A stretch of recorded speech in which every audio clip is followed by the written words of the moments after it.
موحد شده نمیتونه. چرا؟ در معلومات الله تبارک و تعالی کسی علم نداره. آیت صریح قرآن کریم است.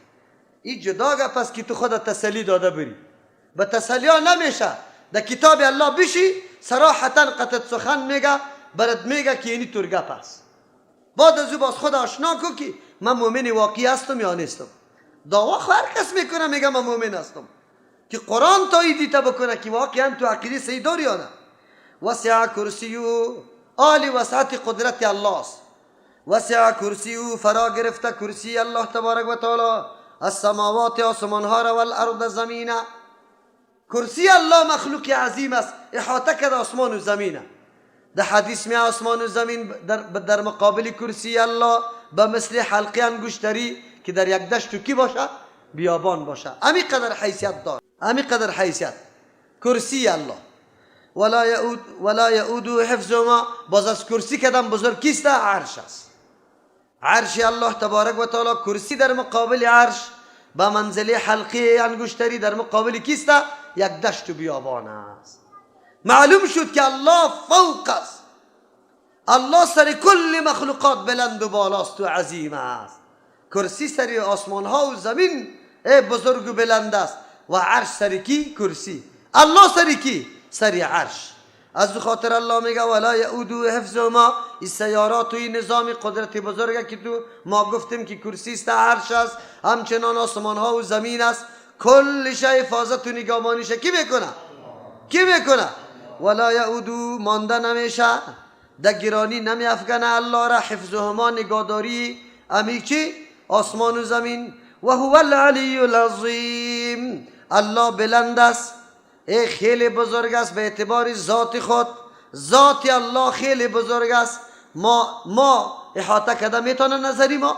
نه. فکر ما؟ نه. قطعا نه. الله در ذات خود خیلی بزرگ است. العظیم، بلند است، بزرگ است به اعتبار صفات خودم. صفات الله بس بزرگ است. ولله المثل اعلا. برای الله صفاتای خیلی بزرگ است. ما الله را از صفاتا میشناسیم، با مو صفاتایی که برای خود ثابت کرده بدون تاویل و تعطیل و تحریف و تشبیه و ایگپا. بس میگیم الله بلند ذات است، بزرگ ذات است، سر کل مخلوق چی کرده؟ احاطه کرده. الله سر عرش است. عرش مخلوق الله است که کل جهان چی کرده؟ کل زمین و آسمان و کرسی را فرا گرفته. بس چه رقم کیفیت بر ما معلوم نیست. لا اکراه فی الدین. وقتی که دلایل توحید الله ذکر شد، در اینجا دلایل توحید الله بود. این صفاتا در مخلوق دیده نمیشه. از همون خاطر لایق پرستش و بندگی تنها کی؟ الله. حالی وقتی که دین به دلایل ثابت شد، ضرورت به این است که شمشیر را بکشی، یک کسی را به زور مسلمان بکنی. اسلام جهاد شام برای اسلام آوردن مردم نیست. چرا؟ اسلام تعلق به قلب داره، سر قلب زور شده نمیتونه. از او خاطر الله می فرماید لا اکراه فی الدین. نیست زبردستی و جبر در دین، در معامله دین که مردم مجبور بکنی که خامخواه ایمان بیاره. قد تبین الرشد. یقینا واضح شده راهنمایی و کاری ثواب، آن چیزی که حق است به دلایل، من الغی، جدا شده از گمراهی، آن چیزی که گمراهی است از او با هم جدا شدن. حالی مردم باید خود به دلایل بفهمه که اسلام حق است یا نیست. فمن یکفر بالطاغوت. کسی که انکار به طاغوت میکنه و یؤمن بالله، عقیده داره به یک الله تبارک و تعالی، فقد استمسک، یقینا چنگ زده، بالعروة الوثقا، به دستاویز خیلی محکم، به حلقه خیلی محکم. لا انفصام لها. نیست جدا شدن، اله شدن از لا انفصام لها، نیست قطع شدن از او. والله سمیع علیم. الله شنونده است تمام دعا فریادا را، علیم میدانه. یا الله میشنوه، سمیع تمام گفتارا و تبلیغات، علیم میدانه که چقدر افعال بنیت خدمت دین الله شده، کلش الله میدانه. در اینجا الله بیان میکنه که اسلام بزور نمیه، او جهاد برای از این نیست که مردم عقیده را بزور قبول بکنه. چرا؟ موضوع عقیده در قلب تعلق داره و سر قلب جبر نمیشه. یک موضوع. دوم است که دلایل خیلی زیاد وجود داره که مردم درک بکنه، حق از باطل جدا کرده بتانه، دین حق بشناسه. از خاطر ضرورت نیست. جهاد چرا؟ محو فساد میکنه. کسی که مانع چلاندن نظام الله است، اونمو مردم ها را از بین میبره. وگرنه جهاد به این خاطر نیست که مردم به زور مسلمان کنه. یک دلیلش هم است که ثواب و گمراهی مکمل با هم جدا شده با دلایل. آلی الله میگه که کی کامیاب است؟ نتیجه چی میبره؟ کسی که کفر به طاغوت کرد. طاغوت چی را میگه؟ هر چیزی که عبادتش به ناحق شوه و به او عبادت راضی باشه، او را به نام چی یاد میکنه؟ طاغوت یاد میکنه. از او خاطر اقسام طاغوت مفسرین کرام مختلف بیان میکنه. پادشاهی که پیروی از او میشه در او احکامی که خلاف شرع است او تو پیروی از او را میکنی، او هم چیست؟ طاغوت است. ملایی که گپیش بیچون و چرا قبول داری پیروی از او میکنی، هم چی میشه؟ ولی او راضی باشه به این گپی خود خوش باشه. پیری که تو را دعوت میده به سوی گمراهی نعوذ بالله او بدون چون و چرا گپیش میپذیری و ای به این عمل خوش هم باشه، چی میشه؟ طاغوت میشه. نعوذ بالله. اینمی قسم اگر کدام قبر است که در اونجا سجده میشه، اگر کدام درخت است که در اونجا رکوع و طواف و گپا میشه، کلش در کلمه طاغوت چی است؟ شامل است. کفر باید به طاغوت بکنی. معلوم شد که ایمان ما دو جز داره. یک جز تسلیمی است. تسلیمی ایمانا به الله وحدانیت ثابت کو، خو از دیگران چی کو؟ نفی کو. تا که از دیگران نفی نکده باشی توحید تکمیل نمیشه. تا که انکار از طاغوت نکده باشی مؤمن موحد شده نمیتونی. تا که نگویی که شاید شمشیر علیه رحمه حاجت روا و مشکل کشا نیست، باز ایمان توحید تو چی نیست؟ بگوید تکمیل نیست. چرا؟ کفر به طاغوت و ایمان به الله تبارک و تعالی.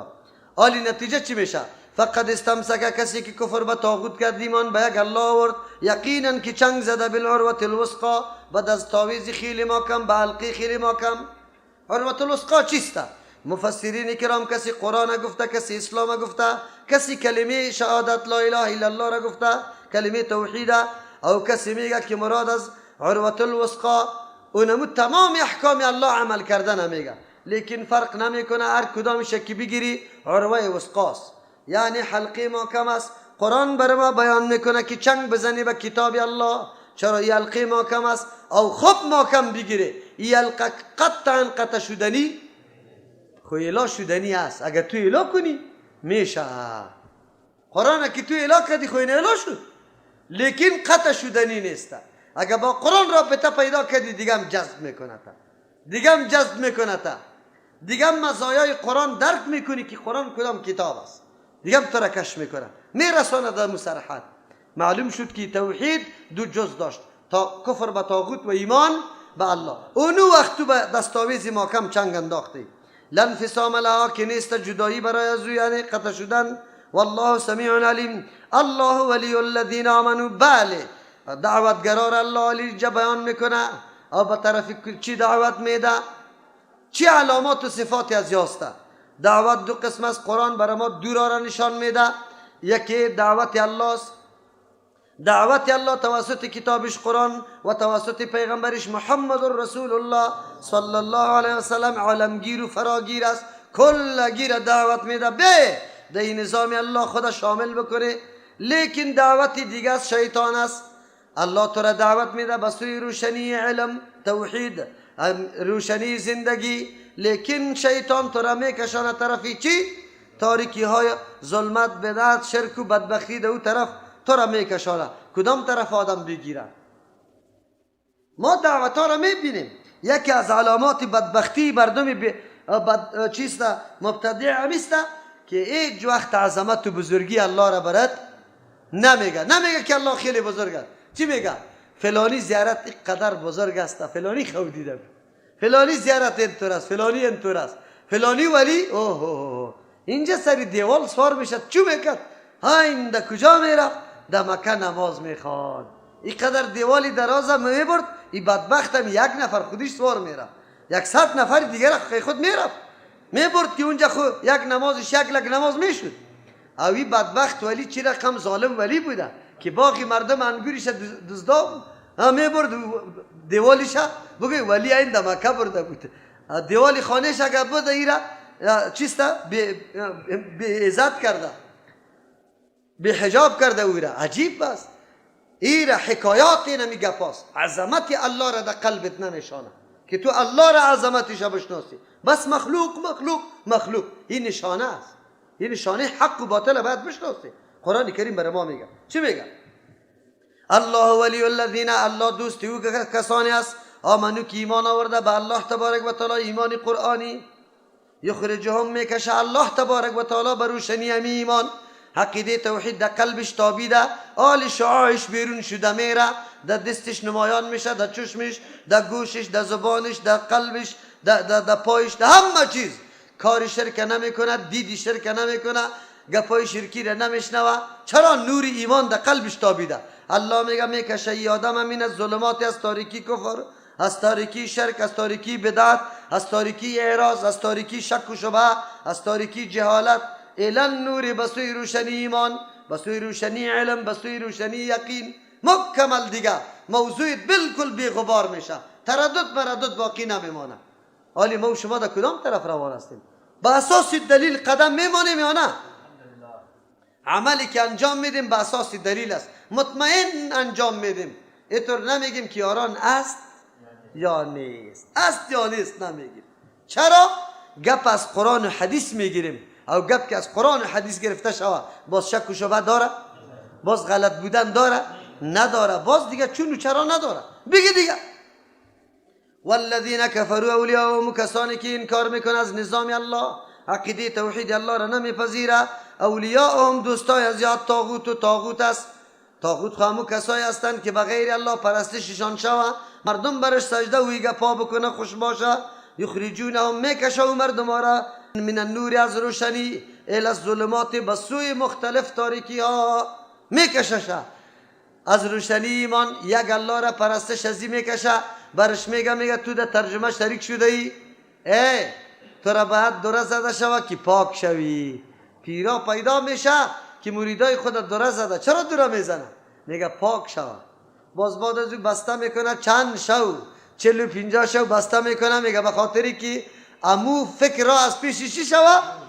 دور شوه. ظلمات چیست حالی؟ ظلمات تاریکی هاسته. از یک بدعت که خطا میخوری در دیگه بدعت مبتلاستی، باز که دیگر انجام نداده باشی باز چیسته؟ چهارم بدعت آمده رایسته که مرده سرت شوه، همی دستی برت میگه الوا بکار است در قبر ببری. باز بعد از او تا که الوا خلاص نشده باشه میگه دیگار بار کو که مردم پس میایه به درغه شوه. بازی که خلاص هم نشده باشه دیگاش ناشسته است، برات میگه بیگا مردم نمازی اول میخوانه. نمازی اول میشناسی؟ نمازی اول پرسان کنی از مردم، دیو زدتانه کی را باید بشناسی. مرده که میشه بیگا 2 رکعت نفل مردم میخوانه بروای می مرده. چرا میخوانه خبر داری؟ الوایش خورده. یکی دیگهش میگه الوایش خورده و نفلش نمیخوانی. شام باز الوا جور میکنه. این دیگ ششتن نمی باشه که جمعه شروع است. کی خلاص نشده باشه 40 شروع است. کی خلاص نشده باشه باز چی میشه؟ سال پورگی شروع میشه دیگه. بدعت است، تاریکی است، خطا خورده روی. یکی دیگه تاریکی را ببینالی. یخرجهم یارا میکشانه من النور، از روشنی، الی الظلمات، بسوی تاریکی ها. برات میگه سردرد هستم پیش فلانی بابا برو، در فلانی زیارت فلانی بابا، حالی که دم سردردید خلاص شوه، که مرا تو گرفته در پیش فلانی بابا، فلج زده مرا پیش فلانی بابا. حالی دی ایران مانده یک جایی که باز جور نمیشه. کسایی که اولاد نداره چه زیارت ها را طی کرده راستانه بگه، نه خوست مانده نه غزنی نه مزار مانده نه ننگرهار، کلش زده. خوی پس آمدم و یک سر و یک چی هست چپن هست، هیچ چیز نشده. رفته از نور به سوی تاریکی ها یارا بکشانه. نعوذ بالله. تاریکی های دیگه کدام است؟ این تاریکی را میشناسین، میکشانشه. این یالی دی رمضانی مبارک به قصد روزه خورده، فقه حنفی را پس که میگه 2 ماه بعد پای در پای روزه بگیری. حالی دیگه ایران مانده. 3 طلاق در یک مجلس داده، برات میگه 3 طلاق واقع شده برو زن دیگه نکاح بکنه، در بدر خاک بسار ایران مانده که چی کنم. بعد از او تو رو یخیسته جرابای دبل و لکم پوشیده، خواب قیدام است کشیدنش خیلی سخت است. میگه من مست سرش نمیشه. برو بشی دیگه. همونطور کرده برو جمع در بین دو نماز برات میگه نمیشه، برو بشی دیگه. نه نکنه.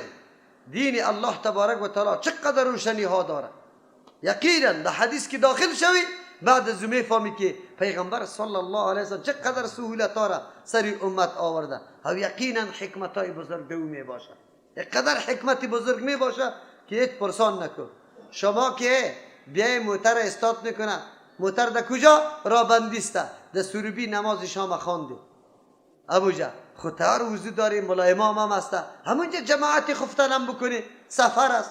چرا؟ به خاطری که در کابل در ساعت میرسی، اگر مسافر باشه در هتل بری جای وضو نداره. اگر در خانه بیای زله او مانده است میگی والا هیچ جز رخم نمیشه، باز شیطان چی برات میگه؟ برو قضا برو قضای شکی بیار، بگو در عمر دیگه در یادت نمیاد قضا بیار میشه. همونطور است. یقینا در دین بسیار فراخی و روشنی است. اولئک اصحاب النار، این مردمایی که دوستایشان شیطان است، در هر طرفی تاریکی را دعوت داده رایستند. الله میگه این مردم ها ملازمین آتش هستند، هم فیها خالدون، آدمی آتش همیشه می باشند. چرا؟ به خاطری که کل عمر در تاریکی ها تیر کرده، بدعت، شرک و اعراض، بدبختی، شک، شبهه، تردد، مذبذبی. بله، کسی که دین الله را محکم میگیره، دعوت الله را میپذیره، بالکل در یک خط مستقیم قرار داره، تردد برش پیدا نمیشه. الم تر الی الذی حاج ابراهیم فی ربی، تو نمیبینی مخاطب پیغمبر علیه السلام بسوی او کسی نمیبینی؟ یعنی علم برات حاصل نشده است. داستان واقعی کی؟ داستان واقعی ابراهیم خلیل الله. بله، چی داستان است؟ داستانی است که شما را درس میگه یک ابراهیم است، یک ابراهیم است. در مورد ربوبیت الله تبارک و تعالی با نمرود مناظره داره، بالکل در مناظره تیار است. مناظره در بخش عقیده بسیار ضرور است که در بخش عقیده مناظره شود. چرا؟ به خاطری که مناظره برای اظهار حق است و شرط مناظره است که چی باشه؟ خاص به خاطر رضای الله باشه، منظورش توهین و تحقیر کسی نباشه، منظورش این باشه که دلایل دیده شود، هر کدام که قوی است امور ترجیح داده شود. ابراهیم خلیل الله قطعی نمرود مناظره داره. برای ما و شما دلیل میگه ابراهیم خلیل الله یک تن است. برای واضح ساختن حق قطعی نمرود در مناظره میشینه، حراس نداره، ترس نداره. بله، چه قسم مناظره میکنه؟ الله تبارک و تعالی موحدین عجیب دلایل در ذهنشان میپرته. ابراهیم خلیل الله قطعی نمرود مناظره میکنه. تو نمیبینی علم برات حاصل نشده از اون شخصی که حاجه مخاصمه گفتگو نظام کرد ابراهیم امرا ابراهیم علیه السلام فی ربه، در مورد پروردگارش چیست؟ ان آتاه الله الملک. چرا بحث و گفتگو میکرد؟ عاملی ازی چی بوده؟ عاملی نمی بوده که الله برش پادشاهی داده بود، قدرت داده بود. بجای ازی که ازی قدرت و پادشاهی الله را بشناسه، معرفت الله برش حاصل شود، این قدرت و مال و دارایی خود برای چی کرد؟ بگوی وسیله نعوذ بالله سرکشی جور کرد. از او خاطر خود را معرفی میکرد. ابراهیم خلیل الله قطعش مناظره میکنه. اذ قال ابراهیم، در آن وقتی که گفت ابراهیم خلیل الله ربی الذی رب موضوعاتی است، یحیی و یمید، که زنده میکنه و میمیرانه. زنده میکنه و میمیرانه. زنده کردن او را میگه کالبوتایی که روح نداره الله در روح برته او در حرکت شوه. میت او را میگه که روح الله میگیره و او بی احساس میشه دیگه، هیچ کار نمیتونه. قال نمرود میگه انا احیی و امید، من زنده میکنم و میمیرانم.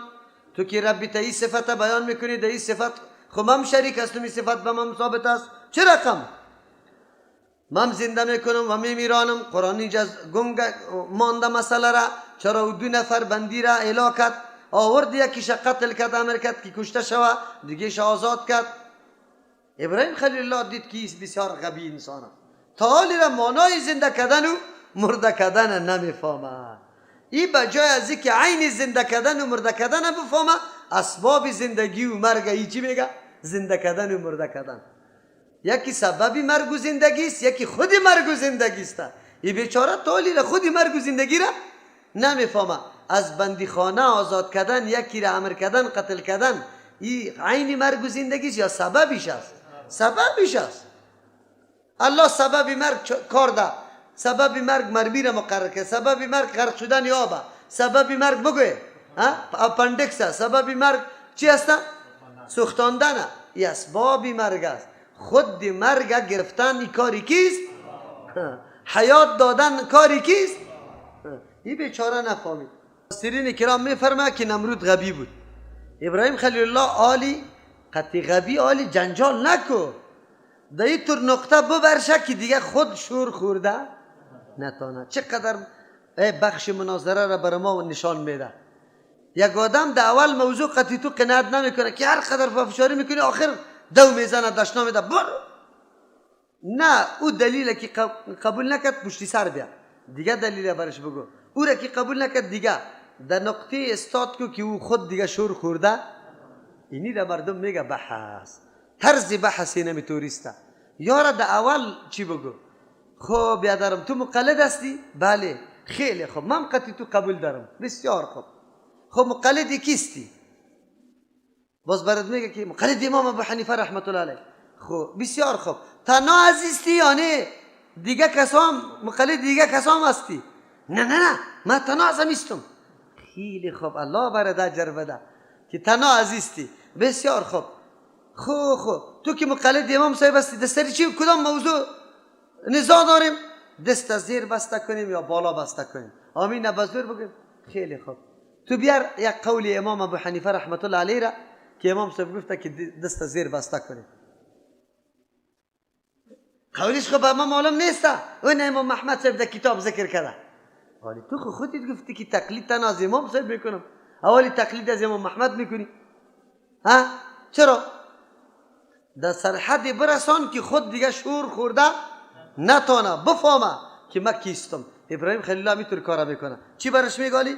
قال ابراهیم و گفت ابراهیم خلیل الله فإن الله یقینا الله تبارک و تعالی یاتی بالشمس میاره آفتاب من المشرق از طرف مشرق فاتی بها من المغرب تو آوردن که امی آفتاب از طرف مغرب. آلی به مردم واضح میشه چرا که نمرود خب پسان پیدا شده. نظام آفتاب خب از نمرود از پیدایش نمرود کردم پیش همینطور جاری بود و فعلا هم جاری است. چرا همینجا نمرود چالاکی نمیکنه که ابراهیم خلیل الله را بگوید که تو بیار خیر، تو که دعوای پیغمبری داری او ربی تا معرفی میکنی، ربی تو بعد از مغرب بیاره. چند وجه است. یک وجه است الله از ذهن اینمی نمرود همی اعتراض چی کرد؟ بالکل بار ایک دیگه آنقدر حواس باخته شد که گپا پس نیادش نمیاد. یک. دوم نمرودی خبیث خوب میفهمید که ابراهیم سخنش بی سند نیست، که چیزی میگه همیشه اگر هم یالی ما بگویم که الا تو ربی تو بعد از مغرب بکشه حتما آفتاب از کجا میبره و ای کل مردم یک دم کی را قبول داره؟ ابراهیم. از او خاطر سوال نکرد وگرنه این سوال متوجه میشد. قرآن چی میگه؟ فبهت الذی کفر، حق حیران ماند همون شخصی که کافر بود. یعنی نمرود اینجا بالکل دیگه حیران ماند که چی بکنه.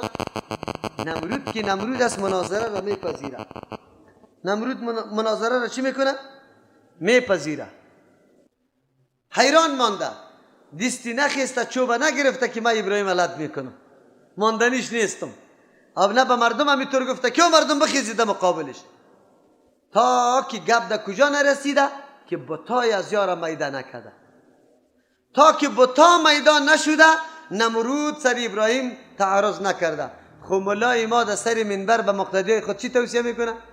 بگه به مردم یک طایفه پیدا شده از پاکستان میاد کلا سفیدکا یا گپ از قرآن و حدیث میزنه، شما قطعش نمیتانی دیگه جوابی از یا چیست؟ از سوتا کار بگیری. از سوتا دیگه دوم توصیهشان چیست؟ در مقابلی شما خود از سوتا کار بگیره. رای پدر و مادرتان اعلان نکنه.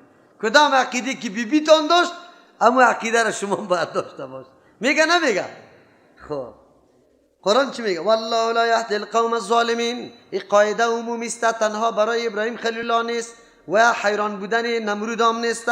الله تبارک و تعالی هدایت نمیکنه قومی که ظالم باشه، از حد تجاوز میکنه، ناحق نعوذ بالله ادعاها داره وره الله در دلایل کامیاب نمیکنه. تو که مقابلش واقع شوی از او خاطر از مناظره مبتدعین قطعا نترسه. چرا که الله هدایت برشان نمیکنه که حق بودی حق هستی.